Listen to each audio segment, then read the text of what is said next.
प्रिय साथियों, आज हम एक बार फिर लेकर के आए हैं भाव भक्ति से संपूर्ण भगवान के भक्त की बेस्ट कहानी। दोस्तों, यह कहानी है जिमर नाम का भगवान का एक बहुत बड़ा भक्त हुआ करता था। उसने अपना सारा जीवन भगवान की सेवा पूजा में ही बिता दिया था। पहले वो भगवान को भोग चढ़ाता, बाद में उनके भोग में जो भी सामग्री बचती उसे ही खाता। कोई भी स्वार्थ के बिना वह भगवान की सेवा किया करता रहता था। पर उसके जीवन में हमेशा कोई ना कोई समस्या आती रहती थी। भगवान का इतना बड़ा भक्त होने के बावजूद उसके साथ जीवन में कुछ अच्छा नहीं हो रहा था। बचपन में ही जिमर के माता पिता की अकारण मृत्यु हो जाती है और उनका गांव में कोई नहीं था, जिस वजह से जिमर अकेला ही गांव में रहता था। वह गांव में ही एक छोटा मोटा काम करके जो पैसे मिलते उससे अपने भगवान की सेवा पूजा साधना किया करता था। इस प्रकार ही इसका बचपन गुजरा। गांव में सबको पता था कि जिमर के कोई भी रिश्तेदार नहीं है और वो गांव में अकेला ही रहता है। इसलिए एक दिन लुटेरों ने जिमर के घर चोरी करने की सोची। एक दिन जिमर को कुछ काम के लिए थोड़े दिन गांव से बाहर जाना पड़ा और लुटेरों ने ये वक्त चोरी के लिए ठीक समझा और जिमर के घर चोरी करने के लिए चले गए। चोरों ने जिमर के घर में पैसे की एक कौड़ी भी नहीं मिली। जहां देखो वहां बस भगवान की सेवा पूजा के सामान ही दिखाई दे रहे थे। लुटेरों की इतनी मेहनत के बाद भी चोरी करने के लिए कुछ नहीं मिला। इस बात से वह बहुत क्रोध में आ गए और उन्होंने जिमर का पूरा घर जलाकर राख कर दिया और वहां से भाग गए। दूसरे दिन जब जिमर गांव में आके घर को देखता है तो उसे बहुत दुख होता है।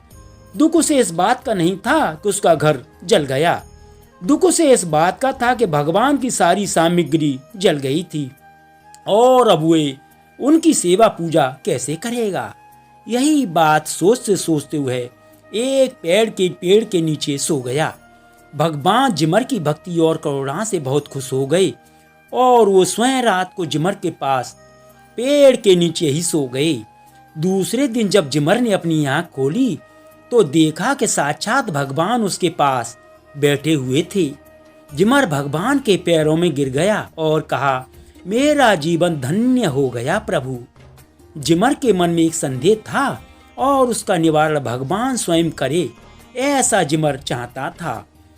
जिमर ने कहा, हे प्रभु, मेरे मन में सिर्फ एक ही संदेह है कि मेरे इस जीवन में मैंने आपके अलावा और किसी से भी प्रेम नहीं किया और जो भी आपकी भक्ति करे उसको तो जीवन में कोई भी समस्या नहीं आती, तो फिर मेरे इस जीवन में इतनी कठिनाई और मुश्किलें क्यों आती रहती हैं। तब भगवान ने कहा, हे मित्र, जो विशेष होते हैं उनकी परीक्षा भी विशेष हुआ करती है। तुम मेरे सबसे प्रिय और विशेष भक्त हो, इसलिए मैं हमेशा तुम्हारी कठोर से कठोर परीक्षा लेता रहता हूँ। पर तुमने न मेरे अस्तित्व पर प्रश्न उठाया और न मेरी भक्ति का मार्ग छोड़ा। तुमने मेरी हर परीक्षा में उत्तम प्रदर्शन किया है। मित्र, आज देवता भी तुम्हारी भक्ति के सामने हार गए हैं, इसलिए अब मैं स्वयं तुम्हें अपने साथ ले जाने आया हूँ। वहाँ तुम्हें कोई भी कष्ट नहीं होगा। वहाँ तुम एक मित्र के जैसे जब भी चाहो तब तुम मुझसे मिलने आ सकते हो। दोस्तों, इस कहानी से हमें यह सीख मिलती है कि जीवन में हमें कितनी भी समस्या क्यों ना आ जाए, पर हमें कभी भी भगवान के अस्तित्व पर प्रश्न नहीं उठाना चाहिए। जिस प्रकार रात के बाद सुबह होती है, उसी प्रकार दुख के बाद ही जीवन में सुख का प्रकाश होता है। इसलिए जो भी हो रहा है उसे भगवान की इच्छा समझकर खुशी खुशी दुख को भी सुख के जैसे ही जीना चाहिए।